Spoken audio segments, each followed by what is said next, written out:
showcasing local talent, professionals, and everyday people making Salt Lake City what it is today. It's time for another episode of the I Am Salt Lake podcast. I want to welcome you guys out today to episode 188 of the I Am Salt Lake podcast. My name is Chris Hollifield. I am your host. Welcome to the show. Welcome to the podcast. Thank you so much for checking it out however you got here. The website, iamsaltlake.com, is where you can go find out more about myself, find out more about the show. Check out all the previous episodes right there online, right there on the website. Listen, on today's episode, Rodney Norman, he joins me. We sit down, we chat. Rodney's a local stand-up comedian here from Salt Lake City. He's got a great story. He goes back a little ways. When I first sat down with him, I didn't realize he had as much history in the local comedy scene as he does. But he kind of talks about some of the beginning days when there was only a handful of comics here in Salt Lake City. You know, I chat with a lot of local comedians here in Salt Lake just because I find their story to be so fascinating. And when I had the opportunity to sit down with Rodney and find out his story, it kind of pieced it all together and really helped me understand how the comedy scene has blown up here in just the last couple of years. So you're going to want to stay tuned for that. I'm going to play that here in just a minute. Of course, those of you that don't know, write on your calendar right now, mark it on your calendar, October 16th is when I'm having my first I Am Salt Lake live show. It's going to be a Friday night. Show starts at 8 o'clock. It's going to be at 50 West, right in downtown Salt Lake City. You can find out more about this show. Go to iamsaltlake.com/live. It'll send you to the Facebook event page. Go there, RSVP there. Let me know you're coming. Invite a few friends. You can invite your friends right there from it as well. Let them know about the show. It's going to be a fun night. I'm going to have Kerry Jackson, Levi Rounds, and Paul Duane. They're going to join me. It's going to be a fun night, October 16th. It's a Friday night there in October. Really good news as well. If you become a monthly donor of the podcast, donate as little as $5 a month. You will automatically get in the show for free. Anyway, like I said, Rodney Norman's on this episode of the podcast. We talked at the American Musicians Radio Studio here in Salt Lake City. Many thanks to John Farmer for letting me use his offices to record this interview, as well as many of the other I Am Salt Lake episodes that I've had recently. So check them out, amr.fm. If you're a local musician, submit your music, get it played, and support local music. I always say that, support the local bands. Check out amr.fm. I'm going to quit talking, so why don't you guys join me as I sit down, chat with Rodney Norman, and find out his story.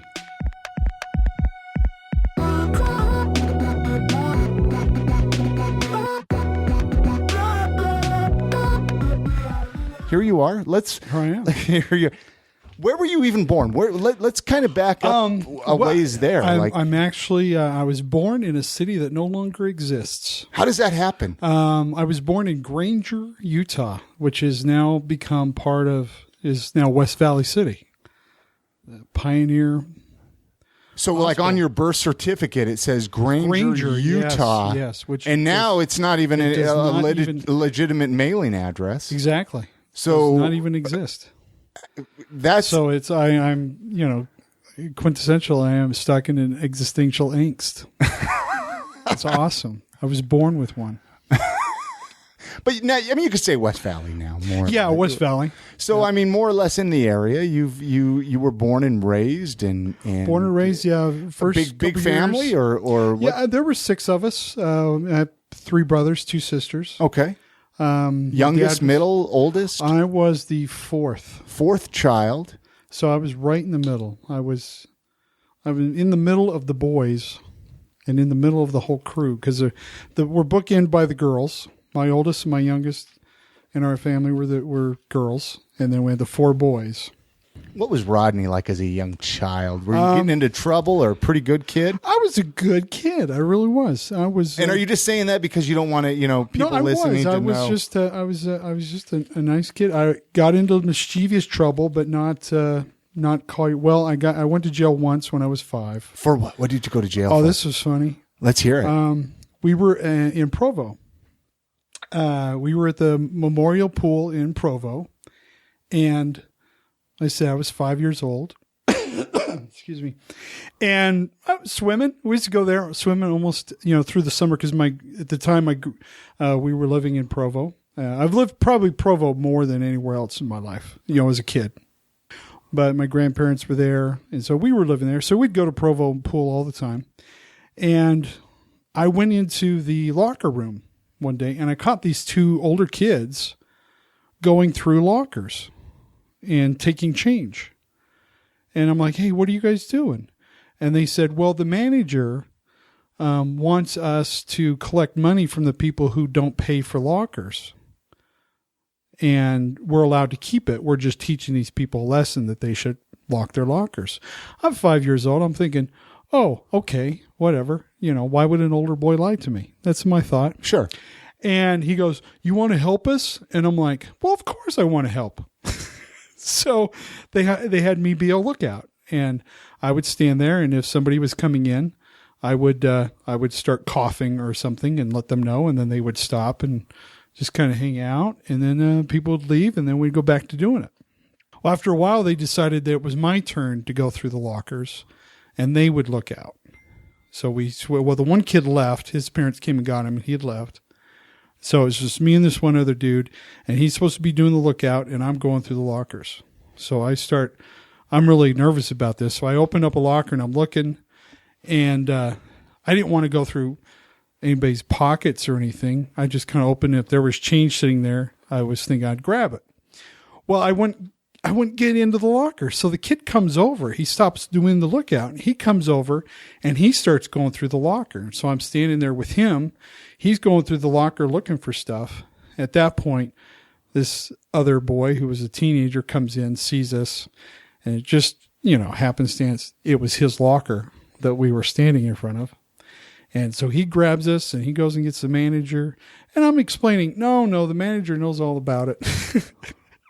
And pulls us back into the manager's office, and he says, I just caught these two boys stealing all this, going through my locker. Sure. And then the other kid had, he had like about $6 in change that he was holding.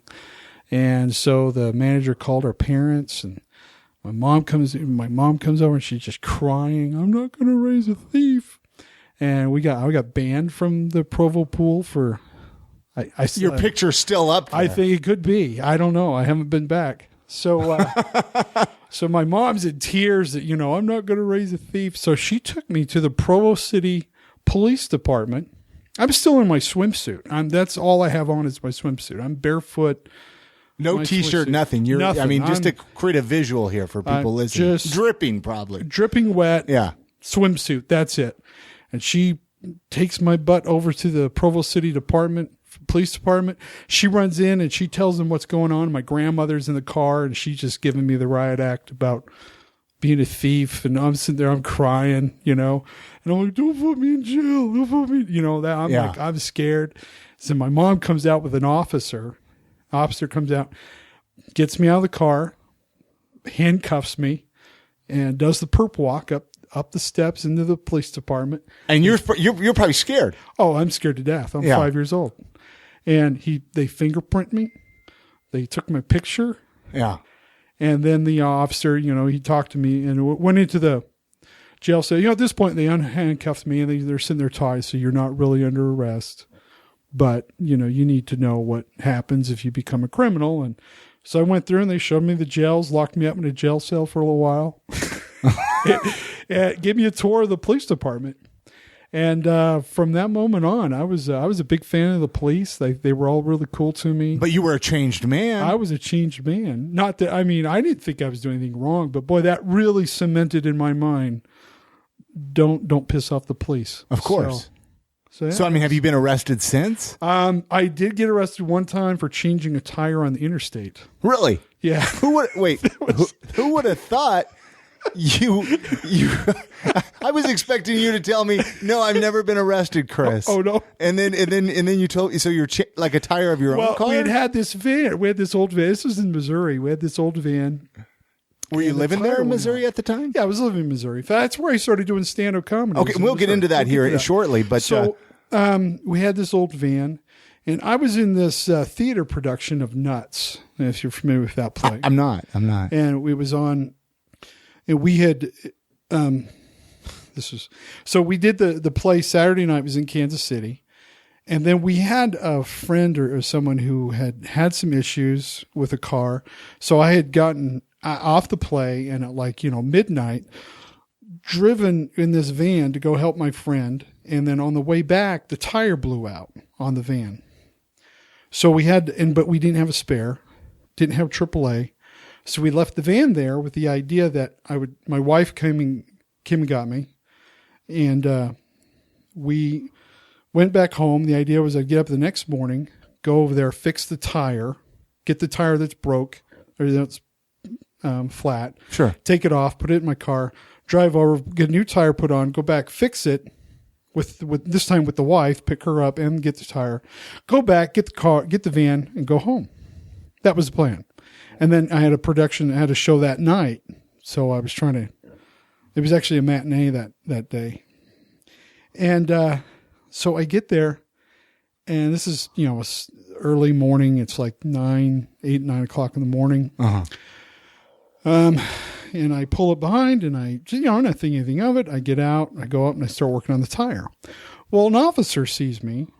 And so he comes over and pulls up behind me and comes up and says, "Oh, what are you doing?" And I explained to him, my tire blew out. Yesterday we didn't have a spare, so I've come back to get it, fix it. He goes, "Okay." He says, "Well, because you're here alone with two vehicles, I really need to look into what you're doing." So I pulled registrations out for both vehicles, took my license. I didn't think anything of it. And so I keep working on the tire, and pretty soon he comes walking back over and he says, "Hey, your license has been suspended." And were you aware that I had no idea. You had no idea. I had no idea. And it turned out like 6 months before I got pulled over and I couldn't find my insurance card. I had insurance, but I didn't have the card on me. And because I didn't have the card on me, they gave me a ticket. So I paid the ticket. What I didn't know was that they wanted me to provide to them at that time, at the same time, to provide that I had proof that I had insurance at that time. I thought the ticket was for not providing proof of insurance, not for not having insurance. Yeah. The way it was worded, it was kind of bizarre.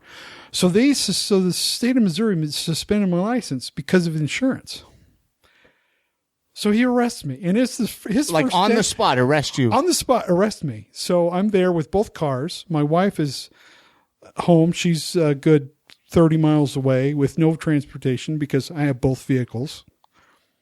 And she arrests me. The dude arrests me. So what did he say? Put your hands on the hood? I mean, all of a sudden he's just like, "You're under arrest," and you're like, "What?" Well, yeah, he did. He goes, "Well, I'm sorry." He goes, "I got to arrest you," and I'm going, "Well, why?" Yeah. I'm not even driving. He says, "Well, how did you get here?" And be honest. At that point, I drove here, and so he goes, "Well, I have to arrest you because you're driving on a suspended license." I'm like, "Oh, all right." So now at the time, flashbacks of being 5 years old again at the pool, right? You're just like, "No." Yeah. And now at the time is, the age of dial-up internet. Sure.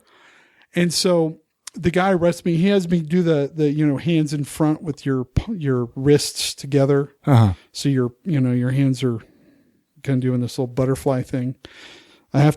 He handcuffs me, he's apologizing the whole time. I'm the first person he's ever arrested. This guy's a rookie. Hoping to get a bank robber or something. He gets a guy on the side of a road with a tire. And so he takes me to jail, and they get there and they book me and they take pictures and everything, all that again, throw me in the jail cell. And I get, they're like, "Well, you can call somebody." And so I kept trying to call home and busy signal.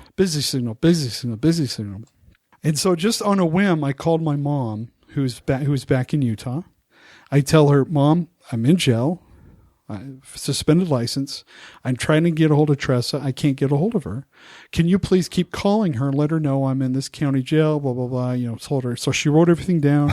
She says, "Okay, poor mother." Keep calling. Yeah. My mom's freaking out. I said, "Mom, I'm fine. It's just, the bail's not that much." Did she ask if you're stealing change again from the pool of Missouri? She started to cry again.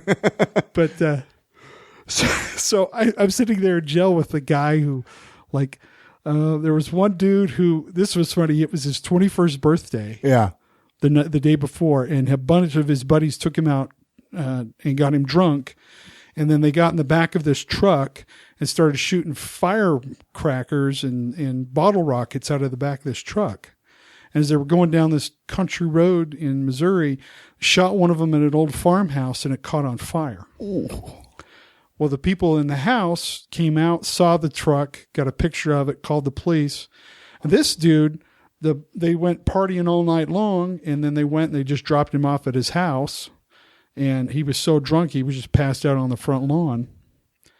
And once the police report got out that what had happened to cause this fire, they just drove to his house and arrested him he was still drunk on his front lawn. He's sitting there in the jail cell, and he goes, I still don't know what happened. I have no idea. Poor guy. Happy birthday to him. Yeah, right? There was that guy, and then other dudes were there for like getting in. One guy was got in a fight with his girlfriend, and how many years ago was that? This would have been about 98, 1998. Yeah. So just to kind of get a time frame. Yeah. Of what? Now, where did you go to school at? Did you go to school out east? Is that your story with out east, or because I know when we've communicated a little bit, you're out in Connecticut? Yeah, actually my home is in Connecticut. I have a business out there. Okay. We look at houses for mortgage companies. Okay. It's kind of a weird niche business, but it does really well whether the economy's bad or good. The mortgage company needs to look at houses, and so we do that for them. And so what? So you're kind of in between Utah and Connecticut, my or youngest what? kid wanted to graduate from high school in Utah, mostly because he wanted to meet Mormon chicks. Sure, And every kid's dream. Yeah, exactly. Well, there's not a lot of Mormon chicks in Connecticut, and so he wanted to come here where there were girls that were more, of his standards, sure, as it were.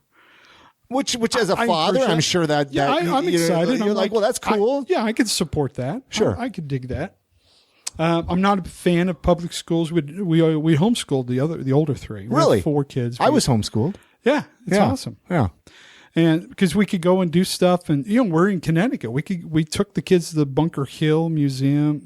Actually go and see the actual history. Where the actual real Tea Party started, where the Concord and Lexington, where the revolution started, being able to go to see Washington Heights, going to New York and actually see the history all over New Jersey. We just took the kids and showed it. How many kids do you have? We have 4. 4 kids. 3 boys and a girl. Yeah. And are they all being homeschooled then right now? No, the other 3 are all older. They're all into college now. And, he's the youngest. He's got his senior year of high school down there in Orem. And he's having fun enjoying himself. So, well, that's great. That's where did you go to? Where did you go to school at? I went to we moved around a lot. My dad was a diesel mechanic, and we were into racing. We used to like racing cars, or race cars. We used to run. There was a racetrack down in Springville called Suntana Raceway. My family ran it for several years. In fact, one of my first jobs I ever had was a racetrack announcer at Suntana Raceway. How does one land a job like that? Well, because you were so heavily involved? Well, when your grandpa runs it, I kept bugging him because I always did drama and debate all through high school. Uh-huh. And when we took over the track, I was 15 and I had to work in the snack bar. And I kept bugging my grandpa, saying, "Well, I want to be an announcer. Let me go help in the announcer's booth." He had a guy. His name was Gator Joe Bowen. He was very charismatic fellow, very very into racing. Great voice. He was the announcer, and a lot of experience. And I kept bugging my grandpa, let me do it. And he was like, "No, you're a 15-year-old kid. No, you're not gonna." Then finally one day, the next year, I was 16. Gator Joe called because he was in the National Guard. He had called and said he wasn't going to be able to make it to the races. He was running late. So my grandpa pulled me out of the snack bar and says, "Well, do you think you can figure this out?" And I'm like, "Sure. Yeah, I can do it." Because I'd gone up a couple times. I'd gotten to know Gator Joe when I had time. Gator Joe, I love it though. It was a great name. He was a phenomenal gentleman. He was an awesome dude. And he's got a great family. And anyway, so I went up there and I turned everything on and I did the time trials, just when they were they would do the, see how fast they could go. So they figured out where they would set them up for the races. And I did that until Gator Joe showed up. And then Gator, when I got there, he was like, well, hey, I need an assistant. Why don't you just stay up here? So I stayed and helped him out through the whole thing. And eventually he would have weekends where he couldn't be there at all. And so I would fill in for the whole race. And that became my job for 2 summers in high school. It was better than most people's jobs of like a paper boy or, you know, it's like Taco Bell, you got to work in race cars and at the races. And it was awesome. So what, let's jump into comedy. Let's jump right. Cause I'm sure you got a great story. I mean, especially a few minutes ago, you were saying you got into comedy in Missouri. So often, I chat with people, comics, and it's like, they have the local wise guys story, and they went to a wise guys. So but yourself, it sounds like you got a little bit different of a story.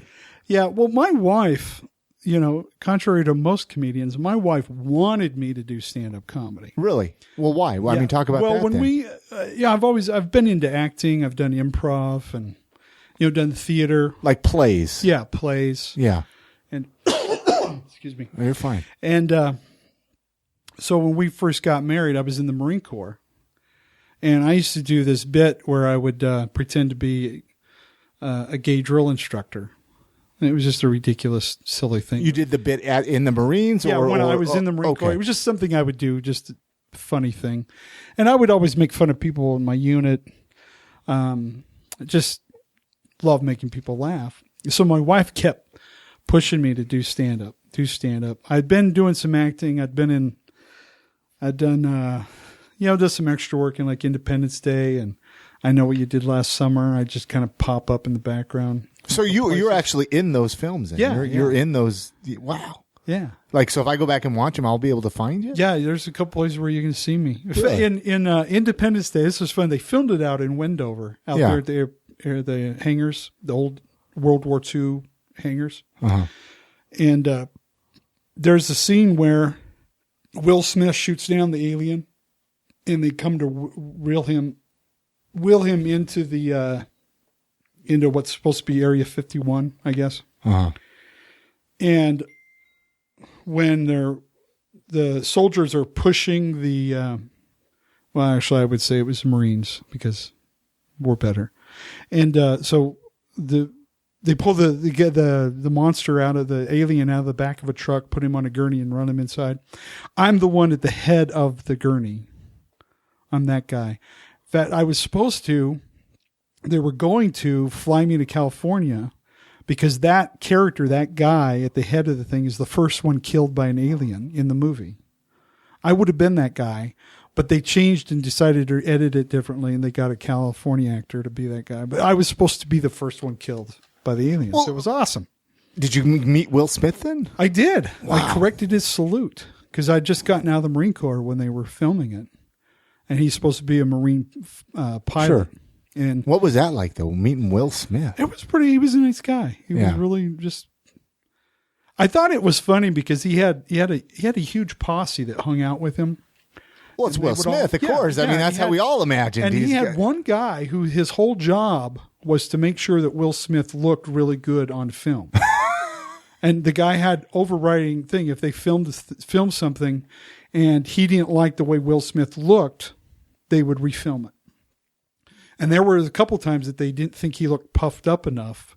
So we would have to stop filming and wait for Will Smith to do push-ups and lift weights till his muscles got big enough, and then we would reshoot.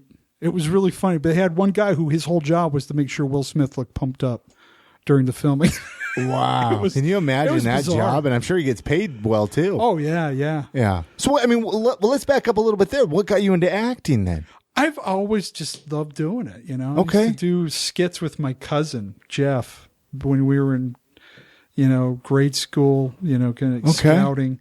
We would do little skits for scouts, but we were the only ones in scouts at the time. We were one of those wards that was, newlyweds or nearly deads. So there wasn't a lot of youth. So we were it. We were the youth in that ward. And so for skits, we'd go to, campouts and stuff. And it would be our turn to do a skit. It was just me and him. So we'd made up this stupid routine that we'd do. And then one thing led to another. Yeah, Next thing you know, you're getting into films and just loved it. There's just no joy you can experience like making a group of people laugh. Sure. It's just it's intoxicating. So comedy then. Uh-huh. What, talk about that. Was it just like an open mic or? Well, what had happened was I had a business in Missouri where I was doing contractor work for a lot of property management companies. So like they would have rental houses and apartments, complexes that they managed. I had a contract with them to do all the basic little work that needed to be done, go in and fix somebody's faucet, put in a new door handle, just that they had a leak. I'd go in there and fix it, that kind of stuff. It kept me pretty busy. I did pretty well. The business was doing well with it. But one day there was this lady up in the Kansas City area who they kept breaking in the little glass next to her door handle. They would just break the glass, reach in and open up her door and steal stuff. It happened to her like 3 times. So they asked me to come up with a solution. And I was like, well, yeah, very simple. We'll just take 2 pieces of plexiglass, put them together, and then put that in the spot and then kind of reinforce it. They won't be able to break that one. Yeah. So we go up there, and I bring this guy with me, and he was helping me, and I was telling him, if you ever cut plexiglasses, you just basically kind of score it, and then you pop it. And I told him that, just kind of score it. You don't need to try to cut it all one time. You just kind of put a line, and then we'll pop it. It'll be perfect. Well, he decided, and I was holding it down for him, and as he was doing it, he got a little aggressive, and then the little utility knife went out of his hand and went flying over to me and cut off the top of my finger. This one right here. A little section right there. So we grabbed it. My wife happened to be there, and we took off, went to the hospital, and I'm sitting there in the emergency room in Kansas City looking at getting my finger stitched back on. I'm thinking, this is not what I wanted to do with my life. And it was just that moment where I was just like, I want to do stand-up comedy. That's all I want to do. Because your wife would be constantly telling you needed to do it anyway. I really so it was needed in to your anyway. head. Yeah. And so I'm sitting there getting this sewed back on, and I look at her and I says, I don't want to do this anymore. She goes, well, what are you going to do? And I go, I'm going to do stand-up comedy. And she goes, okay. And so the next day I had a friend of mine who I called to come and finish that job for me. Yeah. Who was a contractor as well. And I just told him, I said, look, if you want the business, it's yours. And I just gave him my contract. I walked away from the business and just handed it off to him. And that next day I went and found a newspaper, found a place where they did an open mic in Kansas City. And how many years ago was that then? That would have been November of 98. Wow. So it was just after I'd been arrested. So it had a lot of stuff lingering on me. Oh, no, it was a year before I got arrested. I'm sorry. Yeah. And so I got on stage, and they went to this open mic at Stanford and Sons in Kansas City. It's the same stage that Sinbad got started on, which is pretty cool. It's great. Did you ever meet Sinbad? Yeah, I've worked with him here. Here locally. Yeah, here locally. I got to open for him, and he bought me dinner at Lamb's down. And did you tell him about that? Did you tell him you got kind of your start there? Yeah. I told him I started at Stanford and Sons, and he was really cool. Yeah, talking about it. But yeah, I went to the open mic. I had to pay $10 and had a 2-drink minimum. Got a couple Sprites. Me and the wife came, and I had another friend that came with me, and they gave me 3 minutes. Were you nervous? Do you remember? Oh, I was more nervous about that than anything I've ever experienced in my life. I mean, my stomach was just churning. Even though you were acting and I'd been actor. I've done plays. I'd been on film. Why do you think you were more nervous for this? Because this was all me. When you're acting, when you're doing improv or you're doing theater, you still there's really no surprises because you have confidence in everybody around you.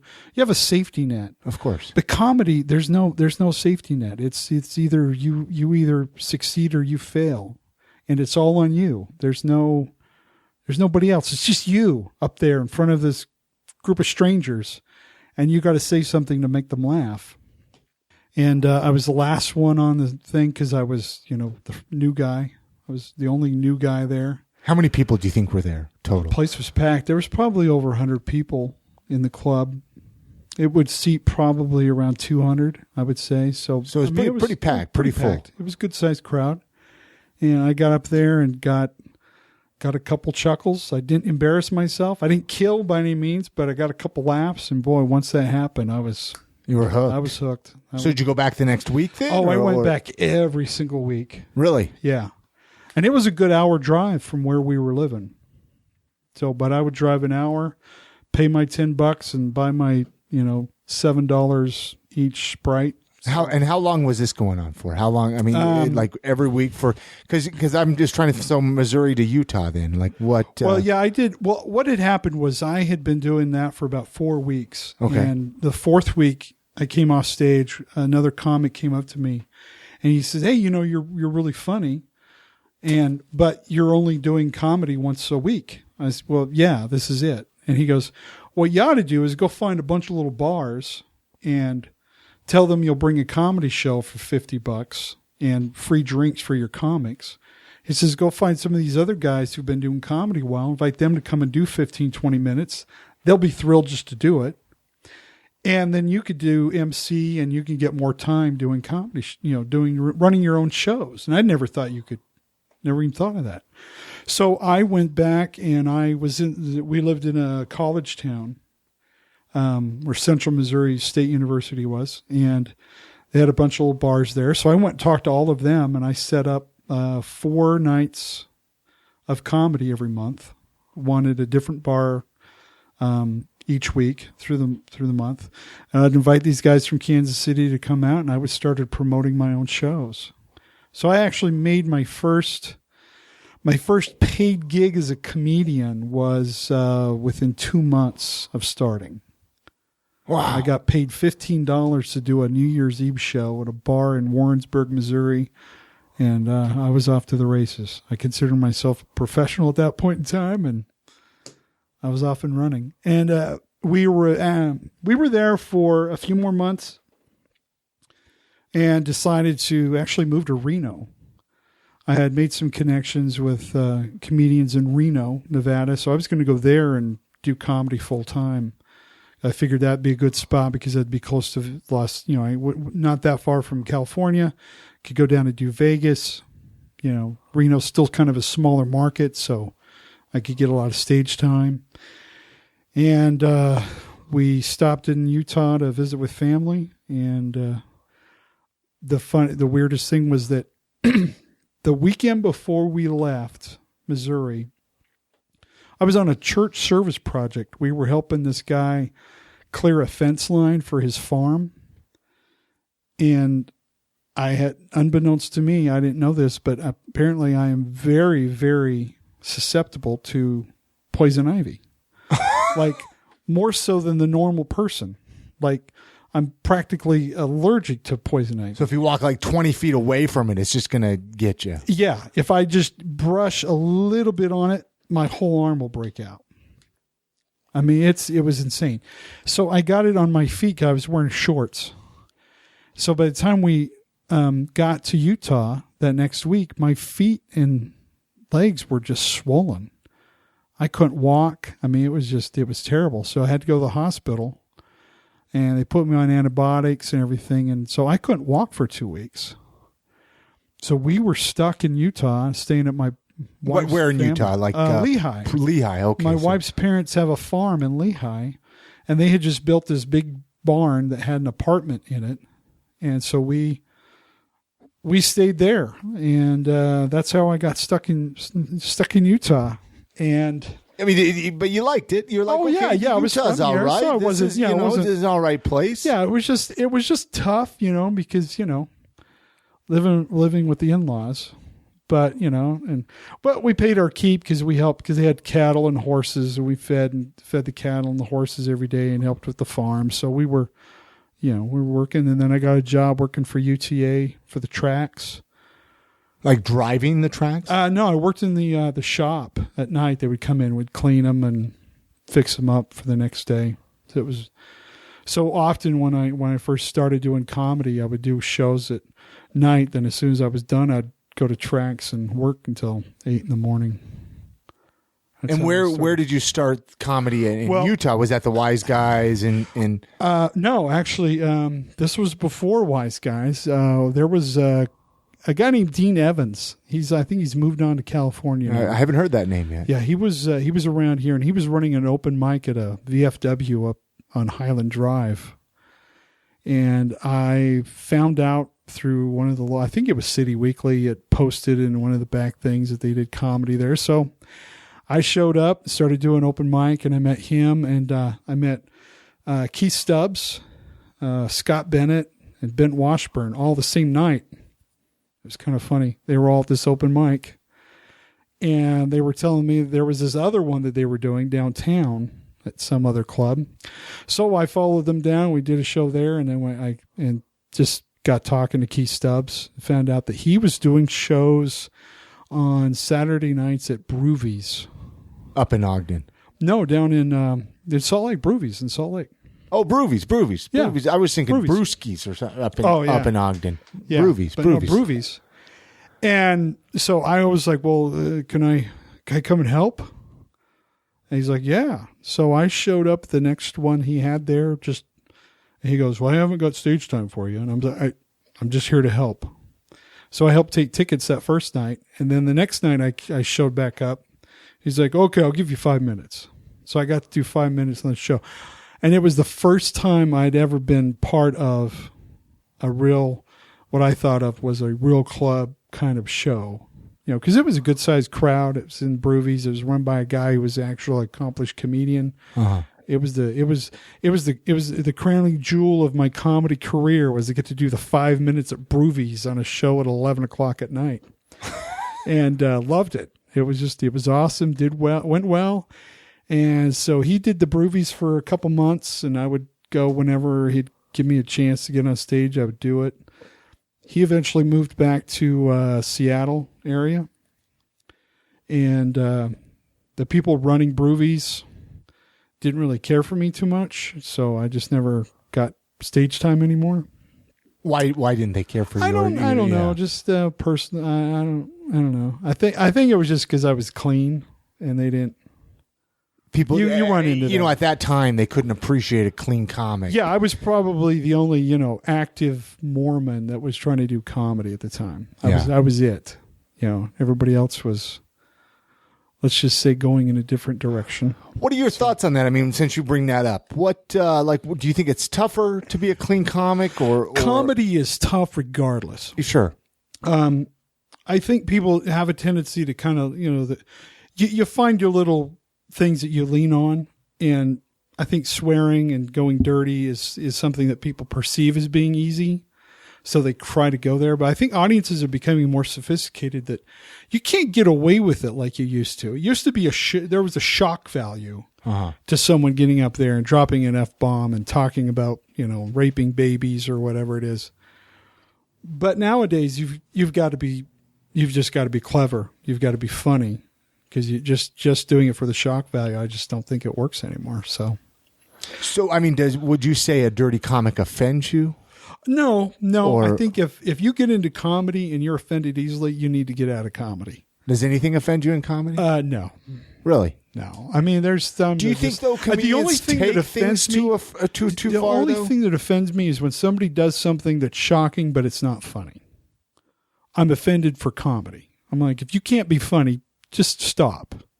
If all you can come up with is dropping a series of F-bombs and talking about raping your sister, if that's it, then please just stop doing comedy, because you're not advancing the art. You're just being an idiot. Sure. So that's my opinion. I don't really get hung up on what people choose to do with their comedy. That's their choice. Sure. And as long as they're funny, I'm cool with it. Yeah. And when I've talked about it on previous episodes, when I've had some comedians on the podcast, and I think that there's a kind of a maybe it's just me noticing it. I'm not sure what it is, but it's almost like there's a need for clean comics now. People are really searching it out. I mean, I bring it up, Jim Gaffigan. very successful clean comic. Well, yeah, Jim Gaffigan, Brian Regan. Yeah. And Regan, he specifically, when he started doing comedy, he went with the idea, I want as big of an audience as I can. The cleaner you are, the bigger your audience is going to be.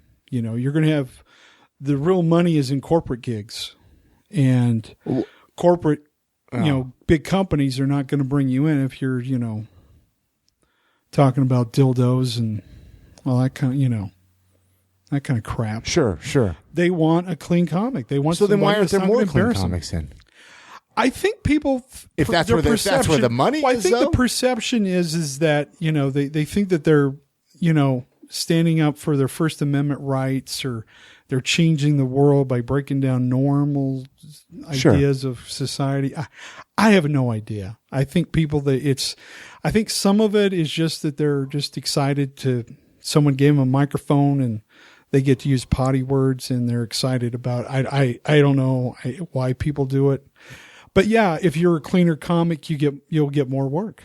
Well, no, and I believe you. I just, because there's just some raunchy comics, and don't get me wrong, I enjoy them, and I mean, like I don't really care, but at the same time, like I could definitely see why clean comedy is successful. And you're challenged. You're challenged, I think, in different ways, because you're trying to talk about topics that no one else is talking about. When you go dirty, it's pretty limited what you're going to talk about, because you're going to talk about the same things everybody else who goes dirty talks about, because that's what's dirty. I mean, it's just you just have a smaller range of topics that you're going to be involved in. But with clean comedy, you can go in different directions, a lot different directions. And your punchlines are a little more of a surprise, because if you're always working dirty, they always expect your punchline to be dirty. They always expect you to go that direction. And typically, if that's the way you work, that's where you'll go, which is fine. I mean, if that's, it's still an art form in and of itself. It still has its own challenges. Have you ever sweared? Yeah. Do you swear at all, or no? Yeah, like I said, I was in the Marine Corps. Okay. So, well, not, I mean, like in your comedy, I didn't know if you have any of your bits that they do have a swear word. Like if people get shocked, what did Rodney just say? I think probably the dirtiest word I use is probably hell. I say damn and hell. I have dropped the S word. Okay. Wasn't proud of it. It slipped out or what? Yeah, it was just. You're like, oh wow. Well, my joke is.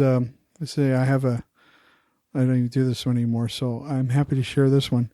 As I drive a Ford Excursion, of course, I call it the excrement, because every time I fill up the tank, I just stand there and go, shit. That's the joke. It's a dumb joke. It's a silly joke. But I changed the way I would do it on stage. Typically, I would say crap. I say, oh, crap. Sure. But everybody was like, it's funnier when you use the other word. And I'm like, but I don't want to, so it was like one of those things where I just don't do the joke anymore.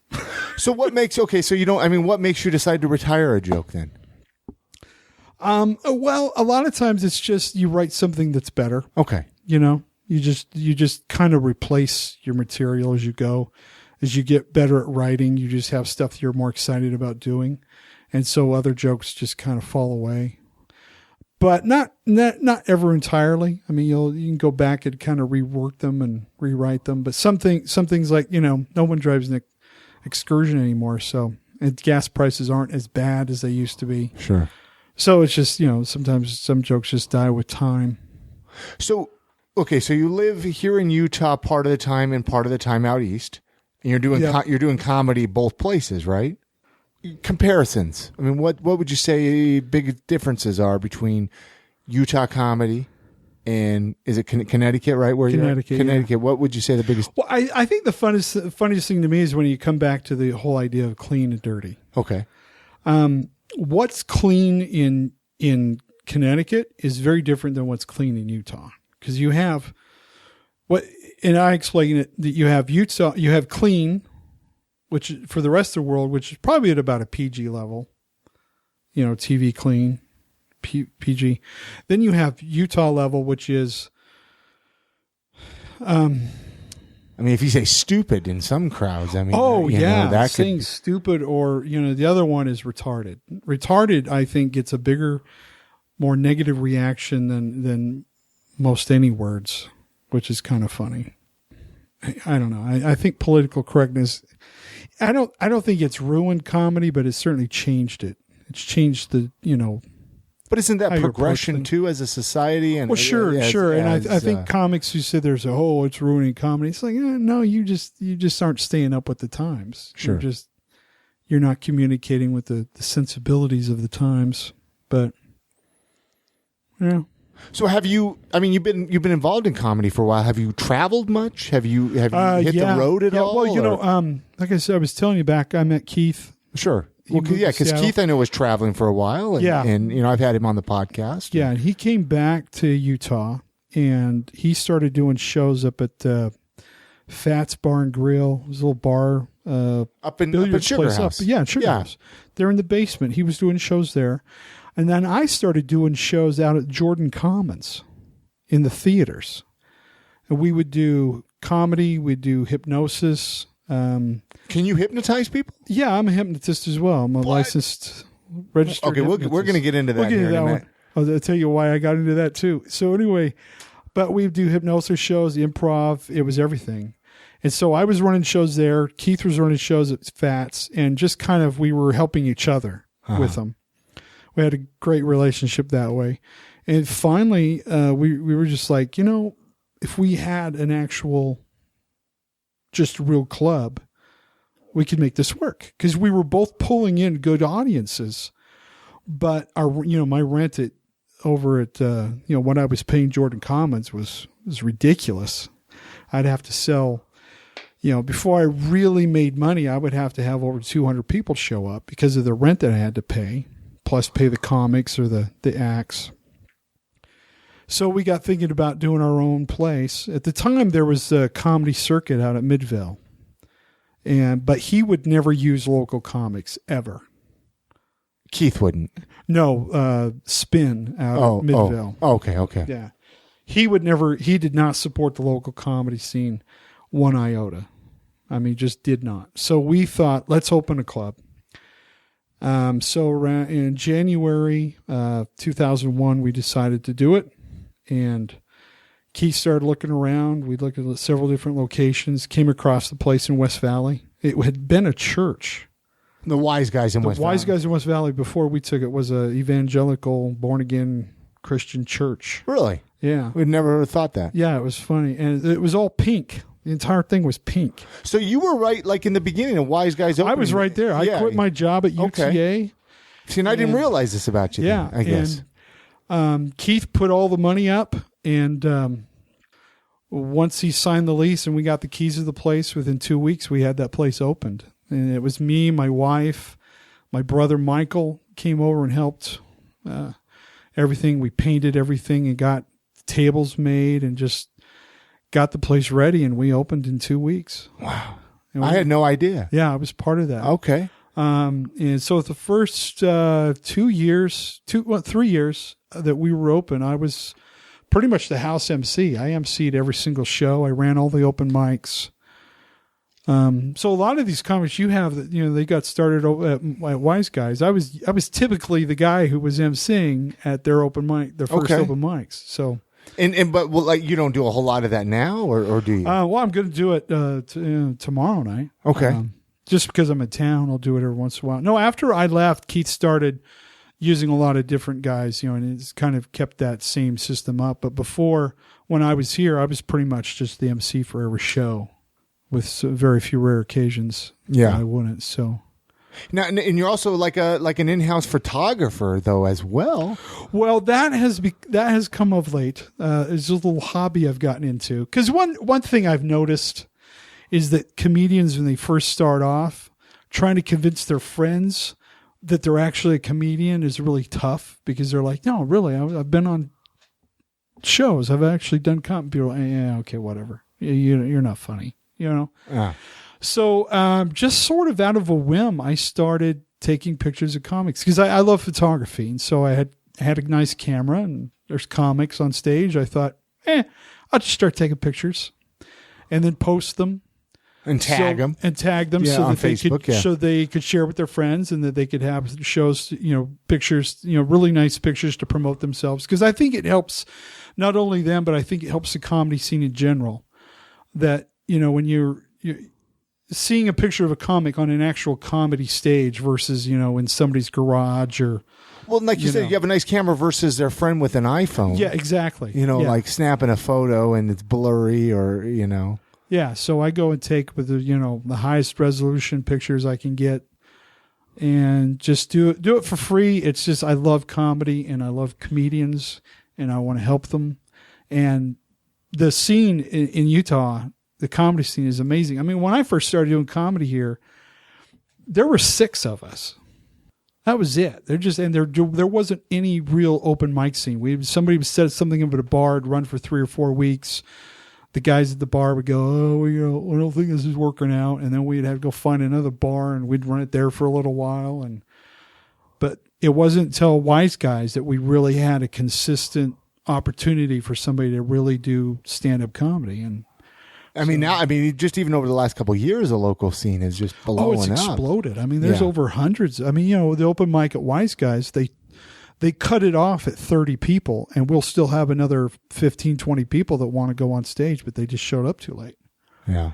And we have to run it really tight. How early do you have to show up there for an open mic? You've got to sign up by 6:00 to get on the show at 7:30 because the list will usually fill out by 6:15, 6:20. Wow. So get there early if you want to get there for open mic. Yeah. And it's every Wednesday at Wise Guys. Every Wednesday. And go check it out. And I mean, do you do it pretty regularly when you're in town, open mics? Or I'll is it do more, it. Yeah, more probably MCs of it. Probably once every 2-3 months. Okay. I'll do it when I'm in town. So, what's your most embarrassing moment on stage? Well, anytime a joke doesn't get a laugh, it's embarrassing.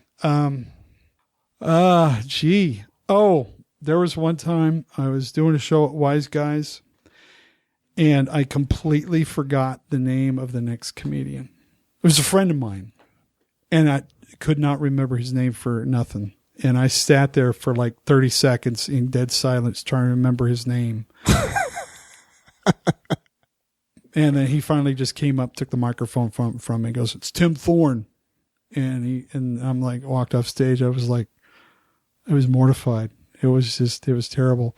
And then years later, in fact, this happened just this last year. I was emceeing a show at the Funny Bone in Hartford. And again, I forgot the name. It was Angela Johnson. And it was the funniest thing because the comedian that was opening for her was this guy from Boston named Alingnon Mitra. That's a mouthful. Yeah. And so I was trying so hard to make sure I did not screw up his name. I kept practicing Alingnon Mitra, and trying to get it right so that I could always bring him up with the right name and sound good, get his credits. Because Angela Johnson, she's been on Mad TV. She's well-established comedian. Didn't even think about trying to memorize her name. That's like as a comedian, that's like forgetting that you're introducing Jim Gaffigan. But I go through my whole spiel to bring her up on stage, and I look at her, and as soon as I look at her, her name was gone. And I just kind of sat there, give it up for her. She comes up, she goes, "Thanks. Randy, is that who you are?" She kind of made fun of me, and so that's probably the most embarrassing thing. Awesome. So what would you recommend? Like, say somebody was listening and they're interested to become, they want to do some stand up, they want to get some stage time, they want to go do some open mics. Like, what would you tell them? Hey, this is what you got to do. Give, a couple steps. Well, the first thing is plan 2 minutes. That's all you got to do. People think when they start doing comedy that they've got to have their full hour HBO comedy special ready to go right out the bat. And you're not. It's never going to happen. Just plan on 2 minutes. Also accept the fact that you suck. You are horrible at this. And you will suck for a really, really long time. Just accept it. Because that will take the pressure off you. When I first started, I would say it was about the third time I was on stage. I'm just there going, I'm not getting any better. I'm horrible. Yeah. And once I told myself I'm horrible, I'm not good at this, I got better because I wasn't going in trying to prove anything. It's kind of that old Benjamin Franklin attitude, always expect it to go bad so that when it goes well, it's always a pleasant surprise. That became my attitude towards comedy, was that I'm horrible. I don't know what I'm doing. And if anybody even finds this remotely appealing, I'll be surprised. And by doing that, it took all the pressure off me. I didn't need to get laughs. I didn't have to get laughs. I was there to learn how to do this, and I gave myself permission to suck. And it helped. I still think I suck. But you get a few chuckles, I get a few chuckles. I get them to laugh, and people still pay to come see me. And every time they do, I'm just sitting there staring at them going, what is wrong with you? Why aren't you home watching Netflix? So what keeps you going with comedy? I mean, what do you still have big goals or what? Oh yeah. But it's even more so now than I think ever before. It's to really hit the big time. You just got to have so many things fall in line for you. You've just got to be the right comic at the right time. I know a lot of comedians who've been doing this for a very long time who were very funny and have a lot of credits, have been on TV, have done lots of things, and they're still trying to scrape together and do gigs in Montana. Sure. I mean, it's a tough business. If you're going to do it because you love it. And if you become rich and famous out of it, that's a bonus. And don't forget your roots either, Yeah. A lot of people, they get rich so and famous. I'm impressed with Amy Schumer. Yeah. With all the success that she's had. She's bringing along all of her buddies. They're all in her movie, Trainwreck. She cast everybody in there as her friends, all of her comedy buddies. And even on her special, she brings all of her friends along for the ride. And you just don't see that anymore. I'm very impressed with her for doing that. I mean, I would hope that if I ever get to that point that I'll do the same thing, or even better is if somebody I know gets successful and pulls me along, I'd be tickled. Yeah. But yeah, I think you got to be nice. One thing I heard from another comic was, be good to everybody, because the same people you see going up are the same people you're going to see going down. And if you're a jerk to all of them on your way up, when you're going back down, they aren't going to be there for you. Yeah. They're going to remember you as that jerk. Yeah. And nobody wants to be the jerk. So, well, now obviously this is a Utah podcast, Salt Lake City podcast. Yeah. So I always like to chat Salt Lake City, chat Utah here for a second. Uh-huh. What's Rodney's like? What do you love about Salt Lake? What do you love about Utah? What are a few things like?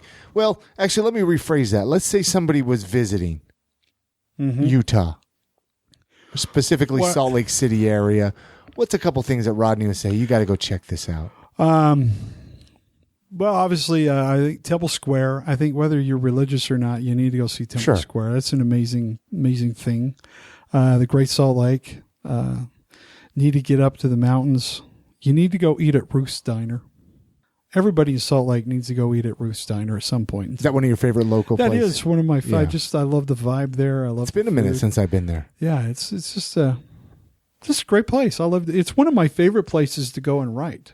Really? Just go up there and sit. Even if I just sit in the car, I just love that atmosphere right there. Just a nice vibe. Well, cool. That's the beautiful thing. You got a core right there. What's that? I said you got kind of a core of some good recommendations right there. Yeah, and I'm always torn to tell people about the incredible things in Utah because I really don't want people to come here. Why though? I hear that all the time, Rodney. You know what I mean? I want more people here. Well, when I grew up here, we kind of all had this agreement that, hey, let's just tell everybody it sucks here so they'll stay away. But then people started to figure it out. And then all of a sudden we have been, what I like to call it, we've been Californicated because we have just gotten a barrage of people coming in and just, they're just building everywhere. All these places that used to just be a just a fun, open place. Now there's houses everywhere. It's great though. Well, it's great to that sense that there's more people here and There's more going on. There's more going on. Yeah. And there's that's one thing I have come to love about Utah. And I know people rip on Utah for this, but I think Utah is probably one of the best places if you're a foodie. If you love food, there is so much diversity in Utah. I mean, we live, like I said, I live in Connecticut, and the food out there is so bland. It drives me nuts. Sure. And there's just not much of a variety. It's You really think we have a hard. better selection here? We have a huge advantage over almost anywhere, because if you think about it, anything you want to get, you can find it in Utah, especially in Salt Lake. I mean, the best of the best chains come to Utah. And I think part of that is you have a combination of, you have the kind of a very strong entrepreneurial spirit in Utah, and the strange inferiority complex that we all have in Utah for some reason, where we want to be accepted by everybody else. Yeah. So anytime we find something else that's really cool that someone else has, we want to bring it here. You know what I mean? So that's why we'll get, Zaxby's, and we'll get Chick-fil-A, and, fast foods, In and Out, all these really great places elsewhere will show up at some point in time in Utah. Krispy Kreme. Who ever thought a donut shop from the South would ever show up in Utah? But here, everybody was excited when it came, It's like, I gotta get the Krispy Kreme here, Yeah, yeah. And it's funny to me. But yeah, it's that weird thing that Utah, we always have this inferiority complex in Utah. We're always trying to prove ourselves to be cool.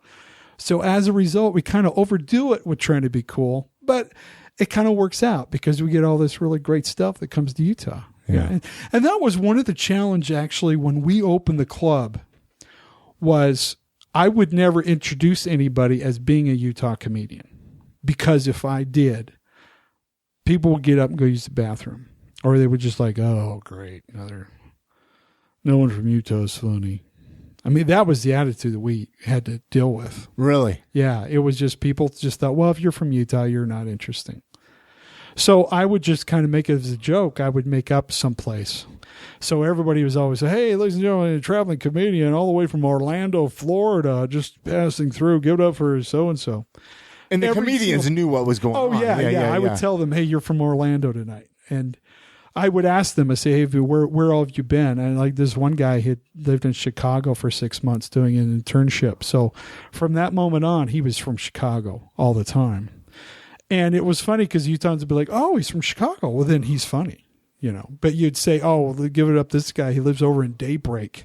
They're like, I'm going to go to the bathroom now. It was a funny thing when we first opened, because we had to kind of teach Utah how to be a comedy audience. They really had no clue. Yeah. Most of those people, a lot of education. Yeah. Most of the people who came out of the club had never stepped foot in a comedy club ever before, because there had never really been a real strong comedy presence in Utah. And so we were on an uphill battle when we brought it here. And now look at Wise Guys. Yeah. It is considered one of the best comedy clubs in the country. Yeah. Well, I mean, you always hear that, when comedians, they'll talk about it on, other podcasts or radio shows or specials, and they'll mention Wise Guys. Yeah. I've heard it, and I'm just like, wow, it makes you kind of proud. Proud of Utah and proud of Salt Lake. This is awesome. Utahns are smart. Utahns are probably some of the most educated people in the country collectively. Sure. And so you could do smart material here. You can start talking about existentialism and talk about religion and talk about politics, and people don't get all bent out of shape. People are open-minded and willing to listen. I know people in Utah think that's surprising, but actually it is. It's something about Utahns is we're very open and very smart and very forgiving and very, willing to kind of go places that most comedy shows wouldn't go to. And that's why I think a lot of these bigger name comics love coming to Utah, because they can do material that's smart and people get it. Yeah. So it's awesome. And credit to Keith Stubbs. Oh, absolutely. Because he's a comedian who ran a club like a comedian should do it. He's not a businessman who's, just trying to squeeze every nickel out of every single person and really doesn't care about the show just as long as butts are in seats and they're selling beer. He was a comedian who wanted the shows to be good. He wanted the shows to be fantastic. And that was his focus. And that's always his focus, is to have as best quality show as you can have. And it's worked out beautifully. So, yeah, kudos to Keith and absolutely. No, definitely. What's the best way for people to like track you, to stalk you, to find out about upcoming shows? I mean, I know Facebook. Do you care if people connect with you on Facebook? Oh, no, not at all. Where are you at online? Well, I'm on Twitter. Okay, what's your name on Twitter? Rodney D. Norman. Just how it's spelled. Yep, Rodney D. Norman. D's for Douglas, if you need to know. Okay. But I'm on Facebook, Twitter, Instagram, Vine, and I have a website. It's just rodneynorman.com. And is that updated pretty frequently? I'm actually redoing it. By the time this podcast hits the air, it should be up. Awesome. So it's being worked on right now. So. And I'll get all those links at iamsaltlake.com so people can connect there if they don't have a pad and paper to write this down. I've had a great time chatting with you, though, Rodney. I mean, I feel like, I could probably do about 10 more episodes with you. You know what I mean? I feel like we have so much we could talk about, and traveling and comedy. And I mean, there was so much I didn't even get a chance to touch on. Yeah. Anything else you want to add? Any words of wisdom, any pieces of advice, or any shout outs, anything you want to add here before we close out? You put this kind of situation like everybody's coming to my mind who you want to mention, but I think I get it. I think when it comes right down to it is just do what you love. Sure. You know, I had this revelation that came to me a few years ago, just before I got into comedy, because I'd been trying a lot of different businesses. You know, I've owned and run a lot of businesses over the years, and I finally had this realization one day that I'm not motivated by money. And once I realized that, it changed what I wanted to do with my life. And once I did that, I started making money. Once I just started doing what I love doing. Sure. I love. Well, people can tell when you're being authentic. Yeah. And that's, I tell people, when you do comedy, just be you. Just go up there and have fun. If you're having fun, the audience will go with you. And just do that. Just have some passion, and just, life is too short to try to impress people and trying to get ahead or whatever they think that is. Just enjoy your life. Love what you're doing. Love the people you're around, and just make the world a better place by doing that. I love it. We'll end it there, Rodney. Thank you so much. Thank you. All right. Many, many thanks goes out to Rodney Norman for coming on this episode of the podcast. I'd love it if you guys would connect with him. Go to iamsaltlake.com/188. You're going to find links for his Facebook and Twitter, all the ways to reach out. Let him know you heard him on the I Am Salt Lake podcast. Let him know what you thought of this episode. And while you're at it, feel free to tweet at me at I Am Salt Lake. Let me know what you thought of this episode or any other episode of I Am Salt Lake. You know, people are always asking me, how can I help out with the podcast, Chris? I love what you do. How can I help keep it going? Make sure you provide quality episodes. The best way that you guys can help out is to become a monthly donor. For as little as $5 a month, you're helping out the podcast immensely. You're helping keep the podcast moving forward. Go to iamsaltlake.com, click the donate button. You can see that up top. There's a little donate button where you can make a one-time donation, or you can make a monthly donation for as little as $5 a month. You know, there's so many things involved with doing a podcast, from the audio to the web hosting, new equipment. You know, my laptop is actually on the fritz. It's kind of scary, you know, but I love doing these. And through your donations, I'm able to keep the podcast moving forward. So many thanks to those of you that have helped with the podcast with $1 or $2. It goes a long way. Seriously, thank you so much. Another way you can help the show out is tell your family and friends. Tell a close friend, whether it's at school, at home, or you can also share any of your favorite episodes on Facebook or Twitter. That helps the show out immensely, as well as leaving a iTunes review. I'd love to know what you guys think of the show that way as well. Leave a review right there on iTunes or Stitcher Radio. Hey, that's going to do it for this episode. Like I said, the live show's just a few weeks away, October 16th, Friday, October 16th. The show starts at 8 o'clock. Make sure you get there early, get a seat. Tickets are only $5 at the door, but if you're a monthly donor, you get in the show for free. Like I said, my name's Chris Hollifield. Thank you so much for listening. I'll see you guys again in a week.